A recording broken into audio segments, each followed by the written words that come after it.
우리 에베소서 6장 10절로 13절 말씀을 우리 다 함께 읽겠습니다. 정말로 너희가 주 안에서와 그 힘의 능력으로 강건하여지고 마귀의 괴계를 능히 대적하기 위하여 하나님의 전신갑주를 입으라. 우리의 씨름은 혈과 육에 대한 것이 아니요 정사와 권세와 어둠의 세상 주관자들과 하늘에 있는 악의 영들에게 대함이라. 그러므로 하나님의 전신갑주를 취하라. 이는 악한 날에 너희가 능히 대적하고 모든 일을 행한 후에 서기 위함이라. 아멘. 자, 오늘은 세 번째 시간입니다. 첫 번째 시간에 우리가 나눴던 건 암살 동영상을 보시면서 마지막 날 주님 앞에 섰을 때 과연 우리가 어떠한 대답을 할 것인가. 그 암살 동영상에서 나왔던 그 인물이 가지고 있던 세계관으로는 도저히 대한민국은 독립될 수 없었기 때문에 누가 독립될 줄 알았나, 해방될 줄 알았나 이렇게 얘기를 합니다. 그의 세계관은 거기에 제한받고 있었던 겁니다. 과연 여러분과 저는 어떠한 세계관을 갖고 어떠한 또 마음을 갖고 살아갈 것인가. 주님 앞에 섰을 때 그 답변을 정확하게 해야 되는 것입니다. 그 사람의 삶, 하나님 안에서의 그 삶을 결정하기 때문에 기독교 세계관은 굉장히 중요하다 이렇게 말씀드렸고, 그 하나님의 통치 안에서 우리가 살아가기 위해서, 제대로 살아가기 위해서 하나님의 지혜와 지식을 얻어야 된다. 두 번째 시간에 그 말씀을 나눴습니다. 하나님의 지혜로, 하나님의 지식으로 우리가 봐야 되고, 그렇게 봄으로써 우리가 올바른 판단을 하고 올바른 문제에 대해서, 그 문제에 대해서 올바른 결정을 할 수 있다라는 부분을 나눴습니다. 애플 그 광고 동영상을 봤죠. 그 말씀을 좀 드린다라는 게 1984년도에 광고한 그 내용이었는데, 그 통제와 억압이라는 그런 어떤 틀에서 벗어나서 애플이라는 이 컴퓨터를 사용하면 자유와 개성을 누릴 수 있다, 자유를 누릴 수 있다, 이런 것을 광고에 담고 있습니다. 하지만 애플 그 컴퓨터 자체가 굉장히 폐쇄적인 그런 시스템을 구축하고 있었기 때문에 자기와는 별개였던 거죠. 그러니까 어떻게 보느냐가 굉장히 중요한 겁니다. 애플 컴퓨터 그 회사는 그 프레임을 잘 만든 거죠. 우리를 이렇게 봐달라라고 얘기한 겁니다. 그 빨간 팬티에 그 여자가 그 해머를 탁 그 화면을 향해 던지면서 어떤 메시지를 전하고 있는 거죠. 굉장히 열광을 했고, 그래서 애플 컴퓨터가 굉장히 이렇게 많은 사람들에게 이렇게 많이 소비되게 되는 그런 계기가 마련됐었습니다. 그런데 어떻게 볼 것인가가 어떻게 살 것인가로 자연스럽게 연결되어야 하는데 실제로는 그렇지 않을 수 있습니다. 그래서 오늘 이 세 번째 시간 굉장히 중요합니다. 어떻게 보느냐가 어떻게 사냐를 결정하지만 그것이 분열된 진리 개념으로 말미암아 잘못된 선택의 기로에 설 수 있는 문제가 생기는 거죠. 성폭행 없는 세상을 만들자, 그 다음에 동성애 없는 세상을 만들자로 가야 되는데, 그렇게 하지 않고 동성애는 환영해야 된다, 하나님은 사랑이시니까 증오가 없는 것 아니냐, 모두를 다 사랑하자, 이런 식으로 잘못 갈 수 있는 겁니다. 그렇기 때문에 오늘 어떻게 사느냐 굉장히 중요한 시간이 될 수 있을 것 같습니다. 먼저 동영상을 한번 보실 텐데요. 두 가지를 볼 겁니다. 근데 눈 깜빡할 사이에 지나가기 때문에 눈을 크게 뜨시고 잘 보셔야 됩니다.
one nit is approximately the light emitted by a common candle. Therefore, 1,000 nits equals 1,000 candles worth of brightness.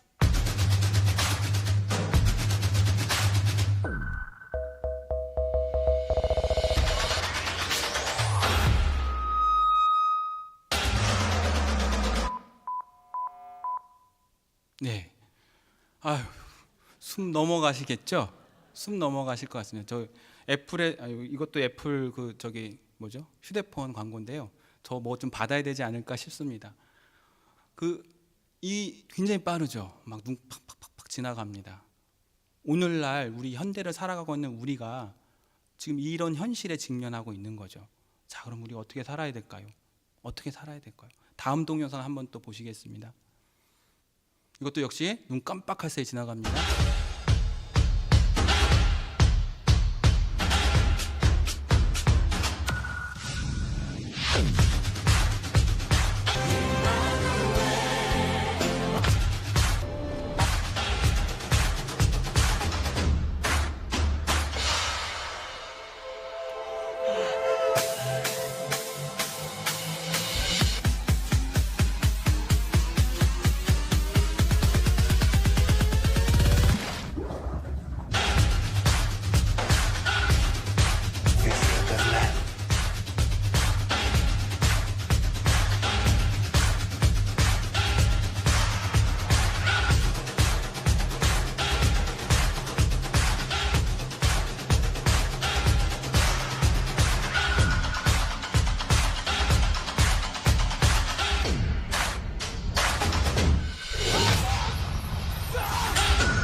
I am coming soon. May the grace of the Lord be with all God's people.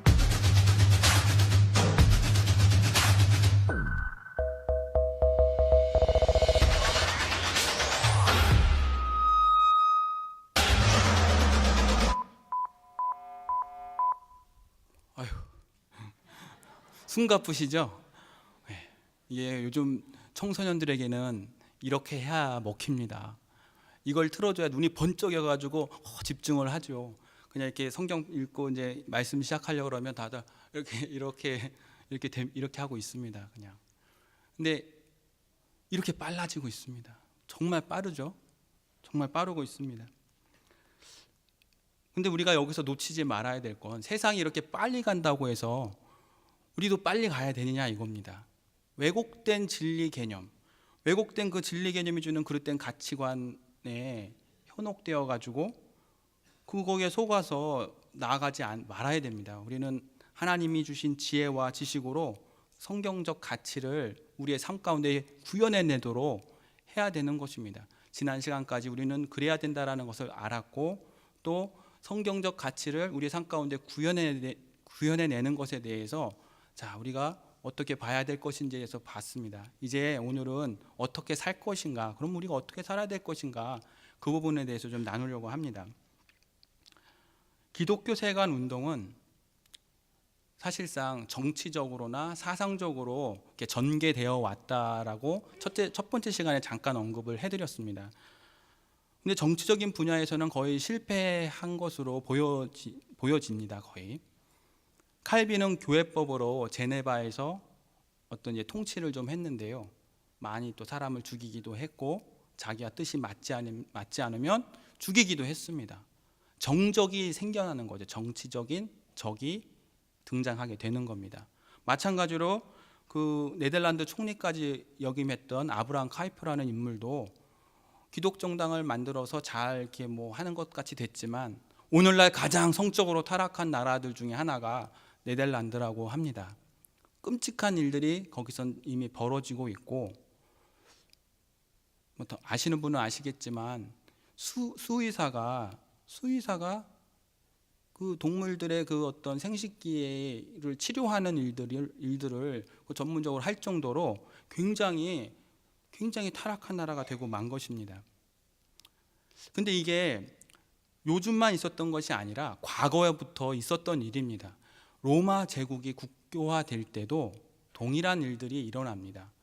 로마 제국이 기독교를 국교로 받아들인 다음에 무엇을 하냐면 기독교인이 되면 세금을 감면해주고 심지어 금화 20냥 뭐 이 정도로 이렇게 주기까지 했습니다. 기독교인이 되는 게 특권을 누리는 것이 됐던 거죠. 그렇게 되니 기독교가 진정한 믿음이 아니라 현실의 그 단맛, 현실에서 주어지는 그런 이득을 얻는 것으로 말미암아 온전한 믿음을 갖지 못하는 문제가 생겨나게 된 겁니다. 또 사상적인 부분도 마찬가지입니다. 아브라함 카이퍼라든가 프란시스 셰퍼가 뭐 여러 가지 그런 일들을 했지만 이거 역시 기독교 역사 안에서 이미 있었던 일입니다. 초기 기독교회에서 자신의 신앙을 변증하기 위해서 여러 가지 전투를 벌였습니다. 초기 기독교 교부들 이런 분들이 삼위일체 교리라던가 예수의 인성과 신성 뭐 이런 부분들을 얘기해 가면서 자신들의 신앙을 온전히 지켜내고자 많이 노력을 했습니다. 하지만 그것이 가지고 온 그 단점이 뭐냐면 신앙의 역동성을 상실하고 신앙이 아니라 신학적인 논쟁으로 그래서 냉랭해지고 실제로 살아가는 삶 가운데서가 아니라 사상적인 논쟁을 벌이는 그래서 신앙의 약화를 초래하는 결과가 나옵니다. 심지어 나중에는 그 글자 하나 가지고 서로 이단 논쟁까지 벌이는 거죠. 동로마, 서로마 교회로 나뉠 때 그 글자 하나 가지고 서로 막 네가 이단이다 이러면서 싸웁니다. 사실 알고 보면 큰 차이가 있는 게 아닌데 결국에는 다른 목적이 있었던 겁니다. 이렇게 정치적으로나 사상적으로 교회가 문제가 생기는 거죠. 이게 오늘날만 있는 문제가 아니라 과거로부터 계속 진행되어 왔던 문제입니다. 이제 PT를 한번 보실 텐데요. 이렇게 자 오늘을 이제 세 번째 시간을 하고 그런데 이제 오늘날 우리 기독교회가 처한 현실이 뭐냐면 저번 시간에도 말씀드렸지만 자본주의와 민주주의에 잘 적응된 기독교회라는 겁니다. 그래서 자본주의와 민주주의에 대한 잘못된 부분을 지적하는 어떤 의견이나 견해가 나오면 그것을 기독교회가 잘못하는 것으로 받아들이게 됩니다. 무슨 문제가 생기냐면 올바른 지적을 했는데 그것을 이렇게 깔아뭉개는 일을 이 교회에서 하게 되는 겁니다. 사실은 자본주의와 민주주의와 상관없이 기독교 신앙은 존재하는 건데 마치 자본주의와 민주주의의 대변자 내지는 옹호자처럼 이 기독교회가 순응되고 만 거죠. 이게 과거로부터 지금까지 있어 왔던 일인 겁니다. 자본주의와 민주주의에 잘 적응된 기독교회는 온실 속의 화초처럼 잘 가꿔지고 있는 거죠.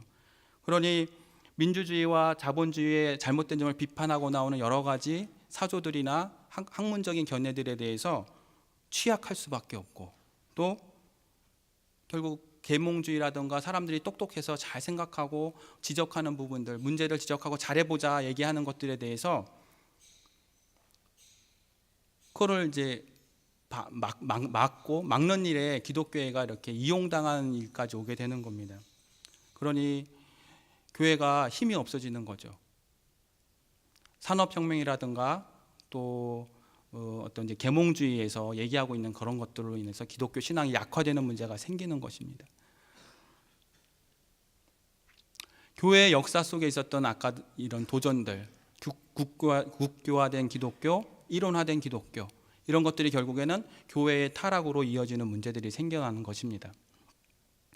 그러니 자본주의에 잘 적응된 교회, 돈이 없으면 운영이 안 되는 교회, 또 민주주의에 잘 적응된 교회, 다수결이 하나님의 뜻으로 둔갑하는 교회. 이것은 무엇입니까? 돈을 위한 교회요. 사람에 의한 사람을 위한 교회가 아닙니까? 지난 시간에 말씀드린 것처럼 교회는 하나님에 의한 하나님을 위한 그런 기독교회여야 되지 않습니까? 오늘날 우리가 자문해보고 우리 스스로 잘 진단해야 될 문제가 여기에 있습니다. 제가 기독교 세관을 빙자해서 하나님의 사랑을, 하나님의 그 크신 사랑을 선포하고 서로 나누고자 했습니다. 기독교 세관 중요하지 않습니다. 제가 기독교 세관하고 세상을 보는 안경 이렇게 제목을 달았습니다. 과연 세상을 보는 안경이라는 게 존재할까요?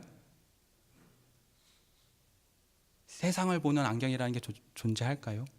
그리고 성경을 보는 안경이라는 게 존재할까요, 실제로? 성경을 보는 안경이라는 것은 칼빈이 기독교 강요를 쓸 때 거기서 이제 언급된 이제 문장에서 나오긴 하는데 실제 한다고 보십니까? 이따가 제가 이제 질의응답 시간을 좀 가지려고 합니다. 부족하지만 저의 무식을 드러내기 위해서 여러분에게 저의 얼마나 잘났길래 이렇게 강의를 하냐, 설교를 하냐라고 저를 좀 질타할 수 있는 시간을 좀 드리고자 합니다. 이따 마음껏 좀 질문해 주시고요. 과연 성경을 보는 안경, 세상을 보는 안경이 실제하냐는 겁니다. 그렇게 보십니까? 예, 제가 답은 하지 않겠습니다. 이제 끝까지 이제 강의 마지막 부분에 이제 우리는 답을 나눌 수 있을 것입니다. 이렇게 돈이 없으면 안 되고 다수결이 움직여지는 교회는 하나님이 원하시는 교회가 아닙니다. 우리가 추구하고 있는 교회의 모습도 마찬가지입니다. 하나님을 위한 하나님에 의해서 움직여지는 교회. 우리가 그렇게 하나님 앞에 순복되어지고 순종하여서 나아가는 것이 필요합니다. 제가 오늘 어떻게 살 것인가? 결론은 하나입니다. 하나님께 순종하는 거죠. 결론부터 말씀드리고 들어가고자 합니다. 자, 그러면 우리가 어떻게 살 것인가? 그 다음 부분을 좀 얘기를 해보려고 합니다. 자, 요게 뭘까요? 잘 모르시죠? 종로, 시청 그 앞쪽에 옆쪽으로 보면 덕수궁 좀 지나다 보면은 덕수궁 돌담길 좀 지나서 좀 내려가다 보면 요게 하나가 있습니다. 이 글씨가 좀 작게 써 있는데 뭐라고 되어 있냐면 도로 원표 이렇게 써 있습니다. 도로 원표. 이게 뭐냐면 지방에 이제 길을 가시다 보면 여기서부터 서울까지는 300km입니다. 250km입니다. 이렇게 나오죠. 그때 그 기준이 되는 게 저겁니다. 도로 원표. 지방자치단체 여러 이제 곳곳에도 저런 도로 원표가 있습니다. 성남시에도 있고 뭐 여러 군데에 다 이렇게 있어서 그걸 기준으로 해서 이렇게 다 짭니다. 그러니까 이게 뭐냐면 기준은 내 밖에 있는 겁니다. 여러분이 운전하다가 여기부터 서울까지 얼마나 걸리지? 그러면 저게 기준에 대해서 과거는 다 측정을 했고 몇 킬로 남았어. 그럼 한 1시간이면 도착하겠군. 이렇게 얘기를 나눕니다. 근데 오늘날은 어떻게 되냐면 이게 뭐냐면 제 얼굴이 있어서 지금 잘 안 보이는 하는데 여러분 핸드폰 있죠? 핸드폰에 보시면 딱 찍으면 어디가 기준이 되죠? 예, 내가 기준이 됩니다. 내가 여기서부터 내가 가려는 곳까지 몇 킬로가 남아있고 몇 분이 남아있다라는 것이 확인되어집니다. 자, 이제 세상의 중심은 누구죠? 나입니다. 진짜 세상의 중심은 내가 되었습니다.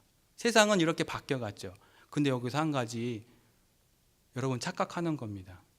벌써 나와버렸네요. 진짜 주인은 누구냐면 쟤입니다. 누구죠? 인공위성. GPS 좌표를 측정하는 저 인공위성이 여러분이 중심이라고 착각하게끔 만들어주는 겁니다. 그러니 저 인공위성을 가지고 있는 사람이 최종적인 왕인 거죠. 착각하게 만드는 겁니다. 속임수가 있는 거죠, 사실은. 근데 이런 일이 오늘날만 있는 게 아닙니다.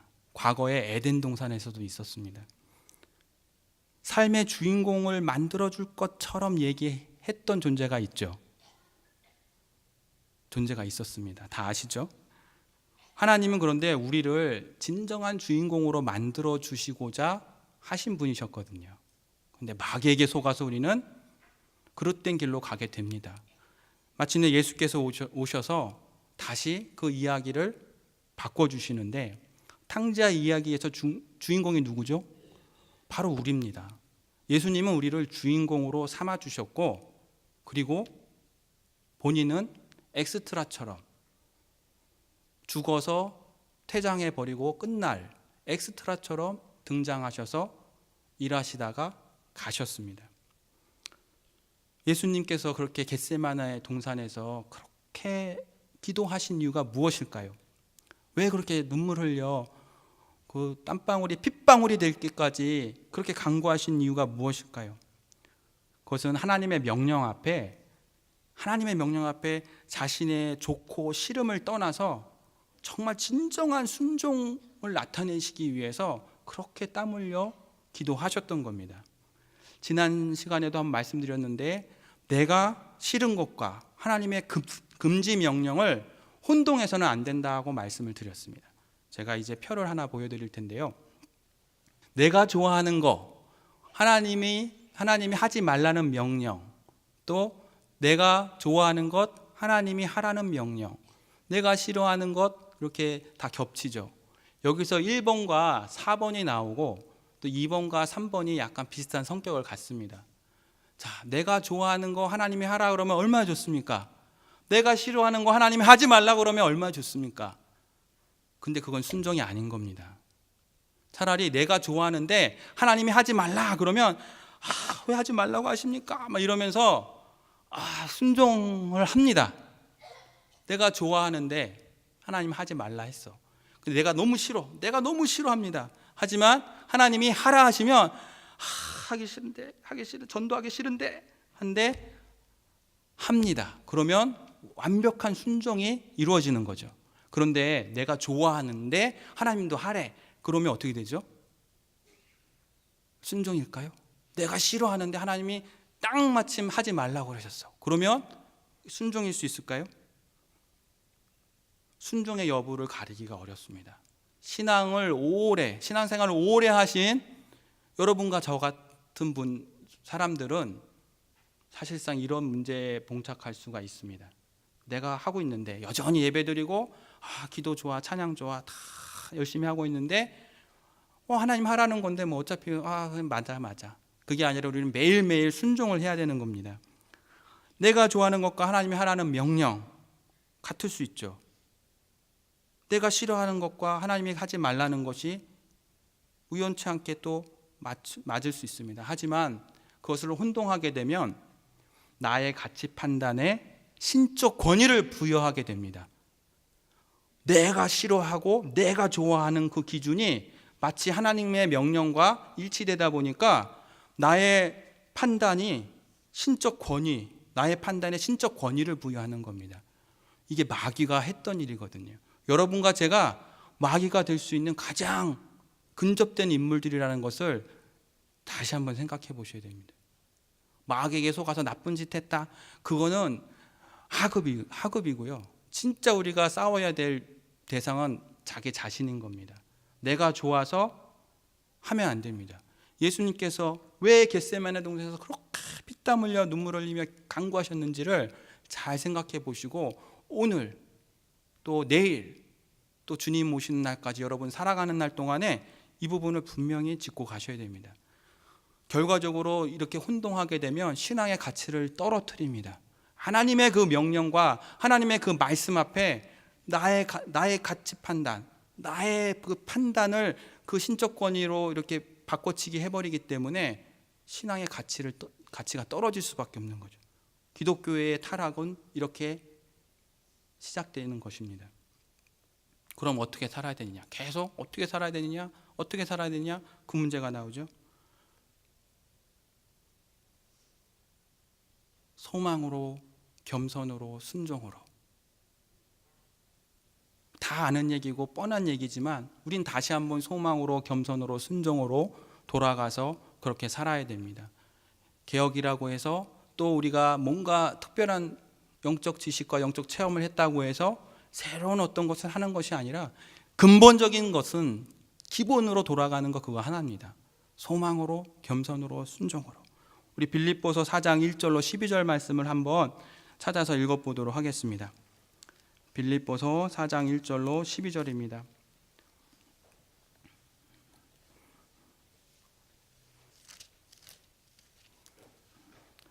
교독하실 텐데요. 제가 먼저 받들어 읽겠습니다. 그러므로 나의 사랑하고 사모하는 형제들, 나의 기쁨이요 면류관인 사랑하는 자들아, 이와 같이 주 안에 서라. 내가 유오디오를 권하고 순두개를 권하노니 주 안에서 같은 마음을 품으라. 또 참으로 나와 멍에를 같이 앉아 네게 구하노니 복음에 나와 함께 힘쓰던 저 부녀들을 돕고 또한 글레멘드와 그 외에 나의 동역자들을 도우라. 그 이름들이 생명책에 있느니라. 주 안에서 항상 기뻐하라. 내가 다시 말하노니 기뻐하라. 너희 관용을 모든 사람에게 알게 하라. 주께서 가까우시니라. 아무것도 염려하지 말고 오직 모든 일에 기도와 간구로 너희 구할 것을 감사함으로 하나님께 아뢰라. 그리하면 모든 지각에 뛰어난 하나님의 평강이 그리스도 예수 안에서 너희 마음과 생각을 지키시리라. 정말로 형제들아, 무엇에든지 참음되며 무엇에든지 경건하며 무엇에든지 오르며 무엇에든지 정결하며 무엇에든지 사랑할 만하며 무엇에든지 칭찬할 만하며 무슨 덕이 있든지 무슨 기림이 있든지 이것들을 생각하라. 너희는 내게 배우고 받고 듣고 본 바를 행하라. 그리하면 평강의 하나님이 너희와 함께 계시리라. 내가 주 안에서 크게 기뻐함은 너희가 나를 생각하던 것이 이제 다시 싹이 남이니 너희가 또한 이를 위하여 생각은 하였으나 기회가 없었느니라.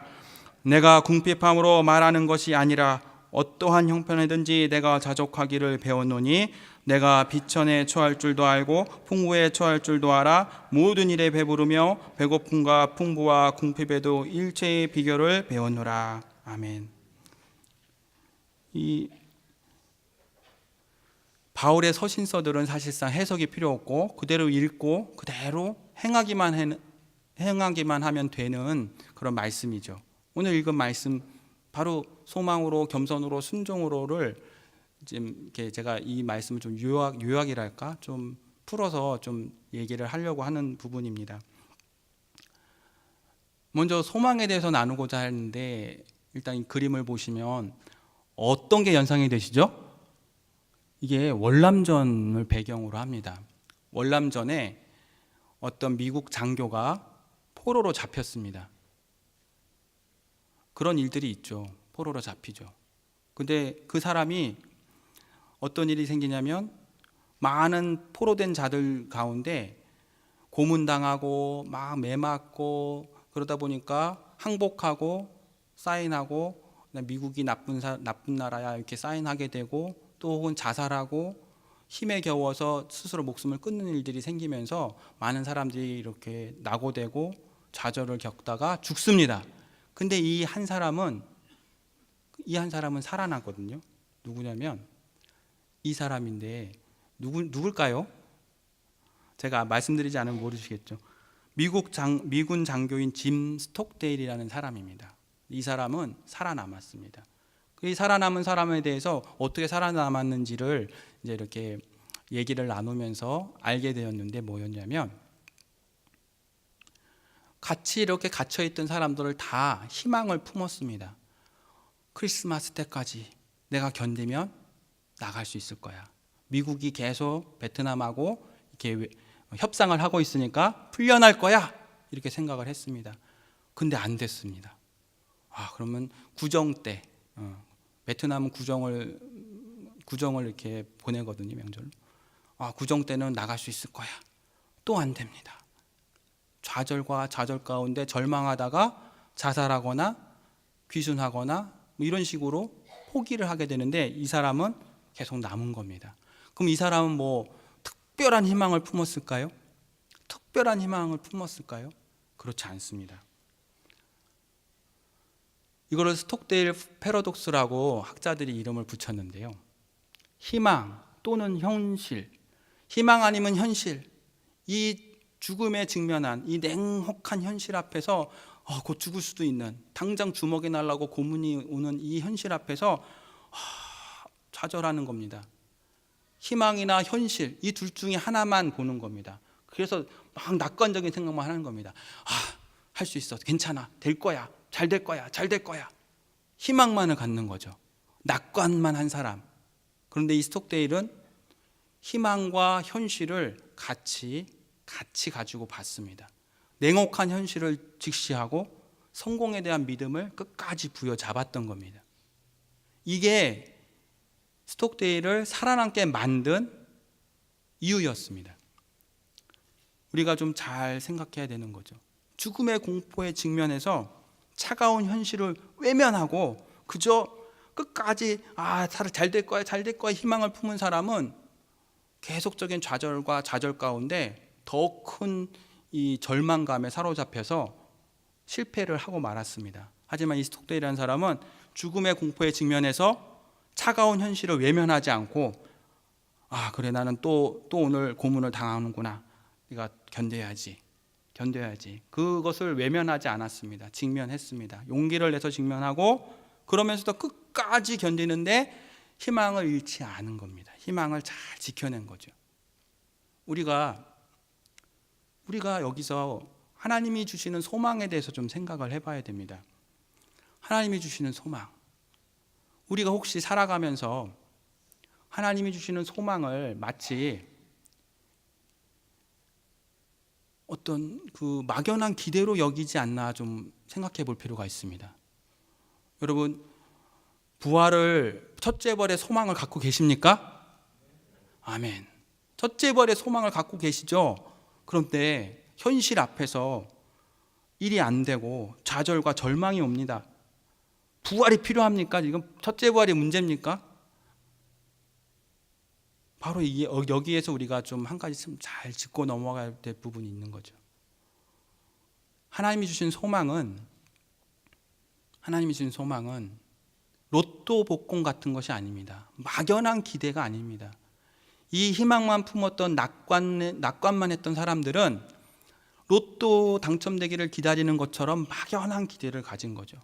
하지만 우리 믿는 사람이 가지고 있는 첫째 소망은 뭐냐면 부활의 첫 열매 되신 예수 그리스도. 부활의 첫 열매 되신 예수 그리스도. 이미 그가 부활의 첫 열매 되셨거든요. 그러니 반드시 부활이 될 거라는 강력한 소망. 그거는 확실히 이루어질 거란 그 기대를 갖고 있는 겁니다. 제가 너무 크게 해가지고 애기가 우네요. 자, 은혜 받아서 그런 거라고 생각하고요. 다시 한번 힘내겠습니다. 자, 부활의 그 첫 열매 되신 예수 그리스도로 말미암아 우리는 그 소망이 막연한 기대가 아니라는 것을 아는 겁니다. 스톡데일이라는 사람에 대해서 학자들은 스톡데일 패러독스라고 얘기를 하면서 그렇게 이론화했지만 저는 거기서 무엇을 보냐면 소망을 가지고 있는 자라면 반드시 될 일이기 때문에 좌절하지 않는다. 저는 그것을 발견합니다. 세상의 학자들은 이론적으로 이렇게 해서 희망과 현실을 같이 보면서 자신을 지켜냈다 이렇게 해석을 하지만 저는 믿는 사람으로서 소망이라는 것은 막연한 기대가 아니라 분명히 일어날 일이다. 분명히 이루어질 일에 대한 기대다. 확신이다. 저는 그렇게 생각합니다. 그렇기 때문에 지금 당장 있는 여러 가지 어려움들을 이겨낼 수 있다. 이겨내야 된다. 어려움 가운데 좌절하고 절망해서 낙심해서 자포자기하지 않고 끝까지 붙잡고 끝까지 나아갈 수 있다. 그걸 얘기하는 겁니다. 많은 그리스도인들이 희망 고문으로 힘을 소진하고 있진 않은지 여러분 주위를 좀 돌아봐 주셨으면 좋겠습니다. 그 낙관만 하던 사람들, 자살하고 결국 자포자기하고 죽어간 사람들은 희망 고문을 당한 겁니다. 베트공이 막 고문해서 죽은 것이 아니라 스스로 희망 고문에 힘을 소진해서 죽어간 겁니다. 소망은 하나님의 확신입니다. 소망은 하나님의 사랑입니다. 분명히 우리를 향하여 하나님이 기대하시고 이루어 가실 일인 겁니다. 그렇기 때문에 우리는 참으로 소망으로 살아야 됩니다. 아멘이십니까? 자, 우리 소망으로 살자. 두 번 큰 소리로 한번 외치겠습니다. 소망으로 살자. 소망으로 살자. 이 소망은 막연한 기대가 아닙니다. 로또 복권 사고 또 안 돼서 찢어버리고 로또 복권 사고 또 안 되고 찢어버리고 그런 겁니까? 부활의 소망이 오늘 일이 잘 되니까 부활의 소망 가졌다가 내일 일이 오늘 일이 또 안 되면 찢어서 에이 부활의 소망 뭐 이런 거 아니지 않습니까? 우리가 가진 믿음이라는 게 이 부분은 우리가 더 날마다 더 새롭게 해야 됩니다. 소망은 하나님의 확신입니다. 우리의 막연한 기대가 아닌 겁니다. 그리고 겸손이라는 것에 대해서 우리는 많은 오해를 갖습니다. 없는 척, 조심한 척 하는 것이 아니라는 거 다 알지 않습니까? 겸손은 있는 그대로 보는 겁니다. 그리고 있는 그대로 행하는 것이 겸손인 겁니다. 우리가 이것을 잊어서는 안 되죠. 우리가 이것을 오해해서는 안 됩니다. 낮은 자존감을 겸손으로 바꿔치기 해서도 안 되고 또 자기 비하를 겸손으로 바꿔치기 해서도 안 됩니다. 자기 성과 그거 무시하는 것이 겸손이 아닙니다. 자랑하라는 것은 아니지만 겸손이라는 것은 바로 자기 성과를 과시하지 않으면서도 다른 사람을 잘 섬기는 것이 바로 겸손입니다. 있는 그대로 바라보고 있는 그대로 행하고 있는 그대로 말해주는 겁니다. 나를 비하해서 상대방을 높여주는 것이 아니라 나도 높고 상대방을 높임으로 나도 높아지는 것, 서로가 같이 높아지는 것, 서로를 위한 것이 그게 겸손의 참 뜻입니다. 예수님께서 자기를 비하해서 제자들을 높인 게 아닙니다. 자기를 갉아먹으면서 소진시키면서 제자들을 높이고 그 양들을 섬긴 것이 아닙니다. 믿지 않는 사람들 가운데 오히려 이런 일들을 더 잘하는 분들이 많습니다. 우리가 신앙을 가지고 있으면서 불신자, 믿지 않는 그런 사람들, 특히 회사라든가 직장 여러 군데에서 우리가 뭔가 이렇게 어떤 일을 하거나 할 때 불경건하고 잘 믿지 않는 그런 상사라든가 믿지 않는 상관들을 만나게 되죠. 그때 그 사람들을 질타하는 것이 겸손이 아닙니다. 당연한 거죠. 상관을 피하거나 공격하지 않고 겸손히 그를 잘 섬기는 것이 우리에겐 필요합니다. 믿는 자로서 갑질하지 않는 것이 필요한 거죠. 과거에 우리 믿는 사람들이 얼마나 많은 실패를 경험했습니까? 믿는 자들의 갑질이 전도를 막았다라고 보지 않습니까? 믿지 않는 자를 사단, 마귀의 자녀, 마귀 새끼 막 이렇게 얘기하면서 믿음의 갑질을 해서 많은 사람들이 교회의 문턱에 오지 않는 일들이 많지 않습니까? 우리는 그 부분에 대해서 돌이켜 봐야 됩니다. 그렇다고 해서 세상의 권위에 복종한다라는 핑계로 죄를 용납해야 되느냐? 그렇지 않습니다. 여기서 우리가 하나님의 지혜를 구해야 되고 하나님이 가르쳐 주신 방법을 잘 찾아야 됩니다. 세상에서 살아가는 동안 우리와 가치관이 다르고 신앙이 다른 사람들을 많이 만나게 될 텐데 그때에도 그 사람은 존중할 수 있어야 됩니다.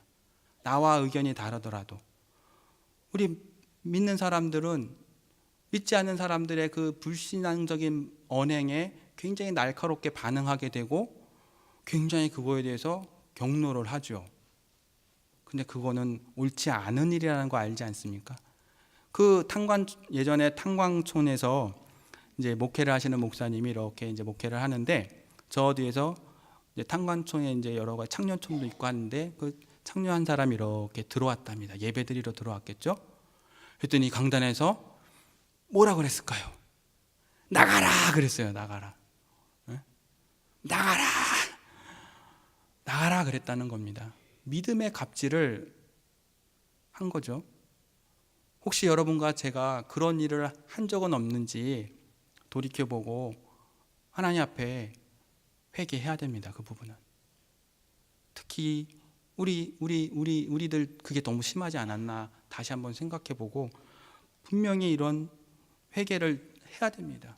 과거의 자기의 모습을 분명히 봐야 됩니다.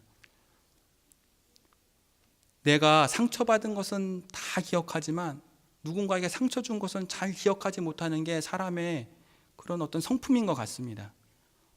부모님이 내게 잘 못해준 것만 많이 생각나죠. 부모님이 내게 베푼 사랑을 많이 기억하십니까? 인간은 기본적으로 그런 것 같습니다. 오늘 중등부 예배 때 이 설교를 하니까 많은 아이들이 공감을 하더라고요. 부모님이 자기에게 못해준 것 많이 생각나는가 봅니다. 하지만 부모님이 얼마나 잘해줬는지는 기억하지 못하는 거죠. 오늘 여러분과 저도 하나님께서 많은 것을 주시고 많은 것을 베풀어 주셨는데 그건 생각지 못하고 못해준 것만 생각하고 하나님께 불평불만한 것은 아닌지, 잘해준 것은 기억하지 못하는 것은 아닌지 우리 한번 또 생각해 봐야 되는 문제죠. 사람을 진심으로 대하는 것이 필요합니다. 그것이 겸손의 또 다른 정의일 수 있죠. 그러면서 하나님의 주권적인 역사를 받아들이고 우리는 세상에 살아가면서 그와 같이 지혜로운 처신이 필요합니다. 마치 다니엘처럼 그렇게 해야 되는 거죠.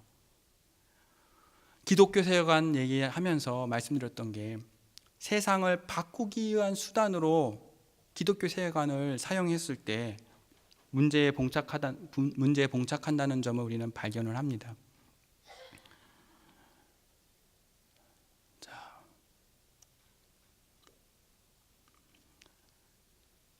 기독교 세계관 운동을 했던 사람들, 기독교 신앙을 뭔가 세상을 바꾸는 수단으로 여겼을 때 많은 실패를 맛보게 됩니다. 실제로 실패를 했죠. 남을 바꾸는 것은 신앙이 아닙니다. 나를 바꿔서 하나님께 순종하는 것이 기독교 신앙인 겁니다. 회개도 그렇고 모든 믿음의 행위도 그렇고 기독교 신앙, 세상을 바꾸는 수단이 아니라 나를 바꿔서 하나님께 순종하는 것이 신앙이라는 겁니다. 전도에서 누군가 믿지 않는 사람을 믿게 만드는 일을 하고서 정작 본인은 지옥 갈까 두려워하라라고 사도 바울이 얘기하지 않습니까? 우리가 고민해야 될 문제입니다. 어떻게 살 것인가? 과연 어떻게 살 것인가? 제가 여러분에게 질문을 던지는 겁니다. 여러분 어떻게 살 것입니까? How to live? 어떻게 살 것입니까? 기독교 신앙을 세상을 바꾸는 수단으로 여겨서 이용하면 하나님을 이용하는 것과 같습니다. 하나님 말씀 앞에 자신을 두고 그 말씀대로 살고자 해야 되는 것입니다. 기독교의 믿음과 기독교의 어떤 그 소망의 가치를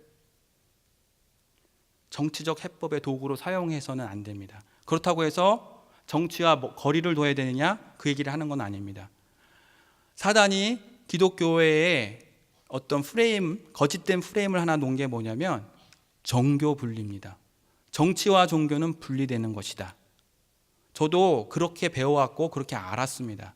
근데 이 얘기를 할 때마다 계속 걸리는 게 뭐냐면 그러면 어떻게 살란 얘기야? 응? 어떻게 살란 얘기야? 정치하지 말란 얘기야? 맞습니다. 정치하지 못하도록 만드는 그 프레임에 많은 기독교인들이 걸려버렸습니다. 여러분과 저는 소리를 내야 되고 악한 법과 잘못된 법에 분명히 소리를 내야 됩니다. 우리나라 법이 얼마나 잘못되어 있는 게 많습니까? 근데 그 법의 근원이 뭐냐면 식민지 시대에 일제에서 만들어 놓은 거거든요. 분명히 정당방위라는 것이 있어야 되는 거 아닙니까? 정당방위 없습니다. 우리나라 법에. 싸우면 둘 다 깜빵 갑니다. 일단 기본적으로 가고 진짜 집어넣고 보는 거죠. 이렇게 사리 분별하지 않습니다. 이 법체계의 법은 잘 모르지만 제가 그냥 느끼기에 어떤 거냐면 일본 사람들이 귀찮은 겁니다. 2등 국민, 상등 국민인 이 얘네들 인권 생각할 필요가 없는 거죠. 아이, 싸우면 일단 감빵 넣어. 일단 때리고 봐. 이런 겁니다. 수준 높은 사람으로 대우하지 않은 겁니다. 여러분과 저는 이 부분에 대해서 소리를 낼 수도 있어야 됩니다. 제가 정치운동 하자는 것이 아니라 이거는 곰곰이 생각해야 될 문제가 아닌가 생각합니다. 이 외에도 여러분들이 느끼고 있는 여러 가지 문제들이 많죠. 이 부분에서 왜 우리는 잠잠합니까? 정치와 종교는 분리되어야 되기 때문에 나중에 보십시오. 여러분과 저의 자녀들이 어떠한 교육을 받게 될지, 어떠한 사회에서 살아가게 될지 우리는 깨어서 기도하고 소리내고 싸우셔야 됩니다. 분명하게 소리를 내셔야 되는 거죠. 성폭행 없는 세상 만들자. 그 다음 뭡니까? 동성애 없는 세상 만들자. 가야 됩니다. 얘기를 해야 됩니다. 그러면 동성애 운동하는 사람들과 같이 싸워서 연대해서 뭐 나가서 싸워야 되느냐? 그걸 얘기하는 것은 아닙니다. 우리가 싸워야 할 대상이 있죠. 보이지 않는 영적 세계의 존재들인 겁니다. 우리가 누가 잃어버린 양인가, 또 믿지 않는 자와 멍에를 같이 매지 말라, 이런 말씀이 있는데, 자, 잃어버린 양을 찾으라, 잃어버린 양에 대한 비유의 말씀을 하실 때 여러분, 잃어버린 양을 누구로 보십니까? 잃어버린 양이 누구죠? 우리 교회에 나왔다가 시험에 들거나 혹은 뭔가 불만이 있어서 교회에 안 나온 사람들을 다시 찾는 것이 잃어버린 양을 찾는 것일까요? 아닙니다. 우리 눈에 봤을 때는 그들이 잃어버린 양이지만 하나님의 눈으로 봤을 땐 잃어버린 양은 믿지 않는 사람 모두가 다 잃어버린 양인 겁니다. 내 교회, 우리 교회 아닙니다. 우리 교회 입장에서 잃어버린 양은 와서 출석하고 새신자 교육 받다가 안 나오는 사람이 잃어버린 양이겠죠. 하나님의 눈에는 믿지 않는 모든 사람이 다 잃어버린 양이라는 겁니다. 우리는 이거를 좀 마음을 열고 하나님에 의한, 하나님을 위한 그런 신앙으로서 성경을 보고 나아가야 됩니다. 믿지 않는 자와 멍에를 같이 매지 말라. 이게 뭡니까? 그럼 불신자하고 사귀지 말고 불신자 때려쳐, 마귀 새끼들, 이런 거 아닌 겁니다. 어떤 분에게 이런 얘기를 들었습니다. 세상 불의한 재물 다 탈취해서 주님의 거룩한 일에 써야 돼, 이러면서 막 뒤통수 치고 뭐 어떻게든지 벌어내야 돼, 이런 생각을 갖고 계셔서 열심히 일하시는 분이 계시던데 그거 아닙니다. 선행을 베풀어야 되고 법을 어기지 않으면서 정직하게 벌어야 되는 겁니다. 하나님이 주신 복을 받아야 되는 거죠. 세상은 다 더러운 곳이야, 거기서 우리는 어쨌든 물질만 뽑아내가지고 주의 거룩한 일에 쓰기만 하면 돼, 이거 아닙니다. 그러니 믿지 않는 자와 멍에를 같이 매지 말라 그랬으니까 우리 믿는 사람들끼리 사업해야 돼. 믿는 사람들끼리 사업해서 믿음 잃은 사람들이 얼마나 많은지 여러분 잘 아시지 않습니까? 믿지 않는 자와 멍에를 같이 매지 말라는 얘기는 여러 가지 얘기일 수 있겠지만 제가 보는 건 뭐냐면, 동성애를 옹호하는데 성경을 이용하는 사람, 같은 교회에서 같이 예배드리고 찬양하는데 성경을 이용해서 동성애를 옹호하고 성경을 이용해서 자기의 유익을 취하는 사람, 믿음도 없으면서 교회에 나와서 그렇게 하는 사람들과 멍에를 같이 매지 말라는 거죠. 주님의 일을 같이 할 수 없다는 겁니다. 이 준엄한 말씀 우리는 잘 받아들여야 됩니다. 멍에, 주님의 일은 같이 할 수 없는 겁니다. 동성애 옹호하는데 성경을 이용하는 사람을 어떻게 우리가 같이 주님의 일을 하는 동역자로 삼을 수 있겠습니까? 그건 불가능한 일입니다. 가능하지 않습니다. 제가 동성애 없는 세상을 만들자, 이거는 동성애 혐오 발언을 하는 것이 아닙니다. 동성애 혐오스럽다 하는 거 아닙니다. 동성애자들 얼마나 불쌍합니까? 불쌍한 자들이에요. 정말 불쌍한 자들입니다. 근데 그 동성애자들을 이용해가지고 정치적인 목적과 또 뭐죠? 자기의 어떤 추구하는 그 사상과 노선을 이루기 위해서 이용하는 거거든요. 그 배우가 저는 미운 겁니다. 전 정말 밉습니다. 동성애자들 믿지 않습니다. 불쌍한 사람들입니다. 정말 불쌍한 사람들입니다. 동성애 혐오 발언이 아니다 해가지고 내가 동성애를 옹호한다, 이게 아니라 불쌍히 여겨야 될 대상이라는 겁니다. 하지만 그 중에 믿는다고 하는 사람이 성경을 이용해서 동성애를 옹호하고 있고 하면 그 사람과는 같이 할 수 없는 겁니다. 이 분명한 차이를 여러분이 아셔야 됩니다. 믿지 않는 자와 멍에를 같이 매지 말라? 우리 그 의미를 분명히 알아야 됩니다. 믿는다고 하면서 믿음 없는 자들과 같이 된 자들과 교회에서 같이 일을 할 수 없는 거죠. 이 문제는 오늘날만 있는 게 아닙니다. 역시 과거로부터 항상 있었던 일입니다. 거짓 선지자 잘 아시죠? 거짓 선지자. 예레미야 때 선지자들이 어떤 얘기를 했습니까? 왕에게, 왕이시여, 이 나라 망하지 않습니다. 이방 국가를 하나님이 다 멸망시키시고 이스라엘 이기게 할 겁니다. 얘기합니다. 근데 예레미야는 망합니다. 이 나라 망합니다. 빨리 바벨론에게 투항해서 바벨론에 붙어서 살아야 됩니다. 이렇게 얘기를 합니다. 오, 어떻게 된 일입니까? 누가 참 선지자입니까? 누가 거짓 선지자입니까? 분간이 되십니까? 분별이 되십니까? 안 되죠. 예레미야서를 보건대, 예레미야 선지자를 통해 우리가 보건대, 듣기 좋은 말씀을 전하지 않고 하나님이 명하신 말씀을 전하는 자가 참 선지자요, 사람들이 듣기 좋은 말씀을 하고 또 하나님이 명하신 말씀을 전하지 않는 자가 거짓 선지자인 겁니다. 근데 이게 초기 기독교의 시대에 오면은 어떤 초기 기독교 신앙 믿는 자들이 쓴 글에 보면, 자, 거짓 선지자에 대해서 이렇게 정의를 합니다. 뭐라고 정의하냐면, 교회로부터 음식과 거처를 제공받고도 성도들에게, 교회에게 영적 감동을 주지 못하는 자가 거짓 선지자다라고 이렇게 기록합니다.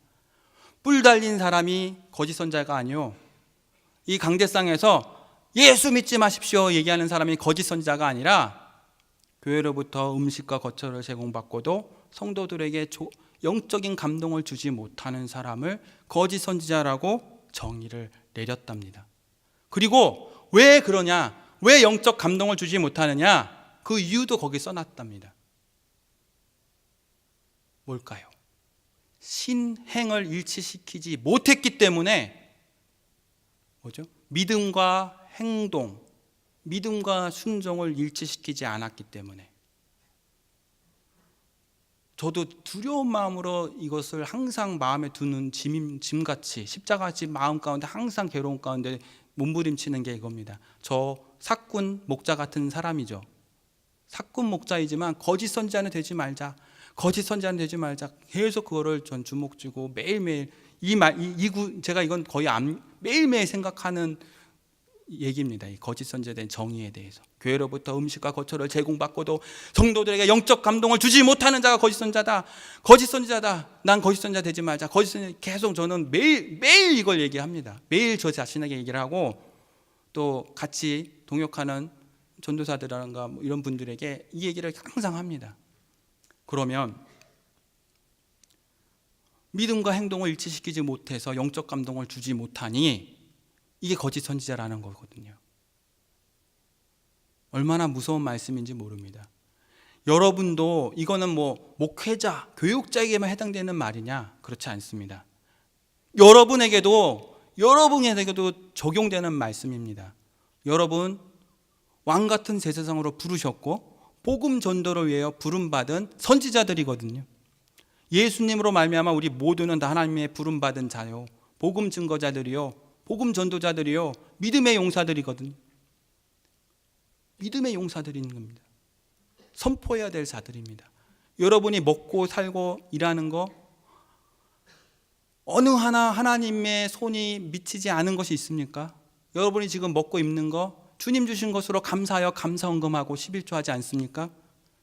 그러니 여러분이 이웃 사람에게 영적 감동을 주지 못하면 거짓 선지자인 겁니다. 여러분도 동일하게 거짓 선지자들이 거짓 선지자를 만들어내는 겁니다.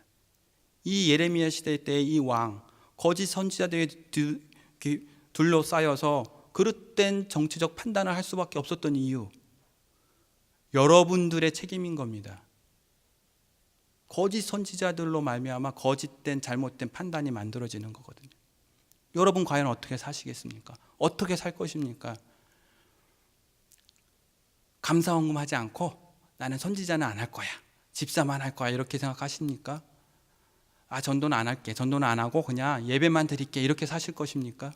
과연 어떻게 사실 것입니까? 내가 싫은 것과 하나님이 하지 말라는 거, 이거 분별하셔야 됩니다.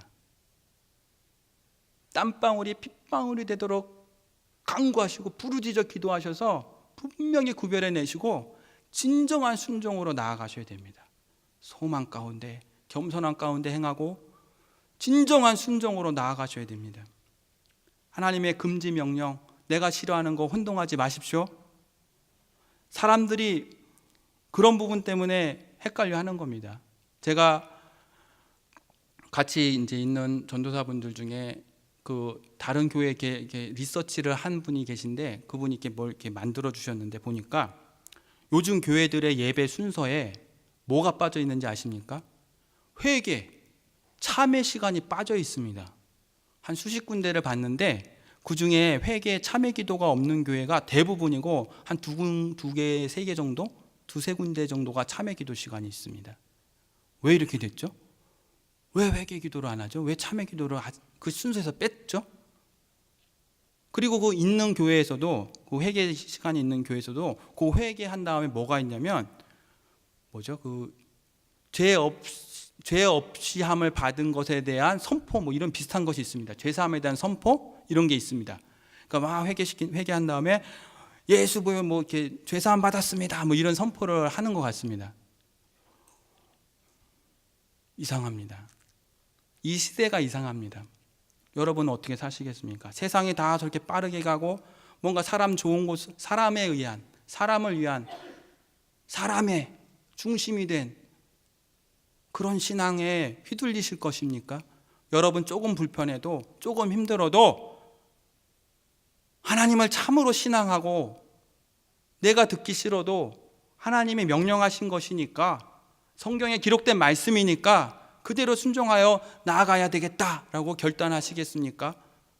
아니면 세상이 다 그렇게 가는데 많은 교회들이 회개 시간 없고 참회 기도 시간 없는데 우리도 그렇게 하지 않으면 좋은 거 아닌가? 물론 참회 기도 시간이 있다고 해서 온전한 회개가 그 시간에 이루어지는지 안 이루어지는지는 뭐 물음표입니다. 각각에게 달려있는 거니까요. 하지만 이런 것들이 하나하나 우리에게 무엇인가를 주고 있는 겁니다. 우리에게 무엇인가를 얘기하고 있는 겁니다. 회개. 왜 회개가 없어진 이 시대가 왔을까요? 곰곰이 잘 생각해 봐야 되는 거죠. 우리가 이제 마무리를 해야 될 시간이 다 됐습니다. 제가 에베소서 6장 10절로 13절 말씀을 읽었고 성경을 보는 안경이라는 그 소제목 갖고 이제 봉합을 좀 해야 됩니다. 마무리를 져야 되는데요. 아까 성경을 보는 안경, 세상을 보는 안경이 실제 하느냐, 진짜 있는 거냐 이게 말씀을 드렸죠. 사람이 만들어 놓은 겁니다. 이 안경 하나님 만든 게 아닙니다. 사람이 만든 겁니다. 사람이 만들었습니다. 하나님을 알게 하기 위해서 만들어 놓은 이해의 도구입니다. 그게 중요한 게 아닙니다. 그게 중요한 게 아닙니다. 세상을 보는 안경, 하나님을 보는 안경, 성경을 보는 안경, 그거 중요하지 않습니다. 하나님이 중요합니다. 하나님의 말씀이 중요한 겁니다. 사람이 만들어 놓은 이해의 도구에 불과합니다. 그것에 대해서 우리가 그 속임수라고까지는 하긴 그렇지만 그걸 좀 구별하여 우리가 봐야 될 필요가 있습니다. 제가 세상을 보는 안경이라고 이렇게 소제본을 쓴 거는 기독교 세계관은 세상을 보는 안경이니까 기독교 세계관 열심히 공부해서 우리 세상을 좀 제대로 보고 제대로 누리고 전도도 잘하고 선교도 하고 막 교회에게 부흥도 시켜봅시다 이 얘기하려는 것이 아닙니다. 안경 벗어버리자 얘기하고 싶은 겁니다. 맨 눈으로 맨 몸으로 맨발로 하나님을 바라보자. 저는 그렇게 여러분과 함께 그것을 나누고 싶은 겁니다. 누군가 만들어 놓은 허상에 불과할 수 있습니다. 허상을 쫓고 있는 것일 수도 있습니다. 여러분 깨어나셔야 됩니다. 깨어나셔야 됩니다. 벗어버리셔야 됩니다. 하나님의 말씀과 이를 깨닫게 하시는 성령의 역사, 그 앞에 우리는 무릎 꿇는 거 이게 전부입니다. 제가 이 세 번에 걸친 이 얘기의 결론은 이거 하나입니다. 간단한 겁니다. 하나님의 지혜도 얘기했고 하나님의 지식도 얘기했고 소망, 겸손, 순종 좋은 얘기는 다 합니다. 이 강단에서 좋은 얘기는 다 할 겁니다. 다 여기서 뭐 이상한 얘기 하겠습니까? 똑바른 얘기를 하겠죠. 저는 이제 제가 선포한 게 아니라 이렇게 말씀드린 것에 대한 책임을 져야 된다고 생각합니다. 내가 싫은 것과 내가 하나님이 금지하는 것을 분별해야 된다. 제가 분별해서 지금 이 얘기를 하는 것이냐, 제게 적용해 보면 저의 판단에 신적 권위를 부여하고 사람들을 판단하고 정죄한 적이 없는가 저 스스로 자문해 봅니다. 남에게 상처 준 것은 잘 잊어먹고 기억도 못하면서 남이 내게 상처 준 것은 어쩌면 그렇게 잘 기억하는지, 그런 사람의 성품을 성령께서 감동하셔서 내가 죄인이라고 고백하게 하시는 그 역사, 정직하게 고백하는 그 역사 가운데 우리가 하나님 앞에 온전히 다 내어 자신을 다 오픈하고 공개해야 되는 겁니다. 소망과 겸손한 태도. 이 에베소서 아까 읽은 6장 10절로 13절 말씀, 마귀와 대적하고 싸우는 일들, 사람들과 싸우는 것이 아닙니다. 저 믿지 않는 사람 저놈 탁 한번 박살을 내야 마귀가 찍소리 못하고 끝나지? 아닙니다. 마귀를 대적하라. 무엇으로요? 하나님께 순복함으로, 소망과 겸손과 순종으로 오직 하나님 말씀에 순복할 때 그것이 마귀를 대적하는 거라는 겁니다. 믿지 않는 사람 때려주는 게, 믿지 않는 사람의 것을 빼앗는 게, 그게 하나님의 승리가 아닌 겁니다.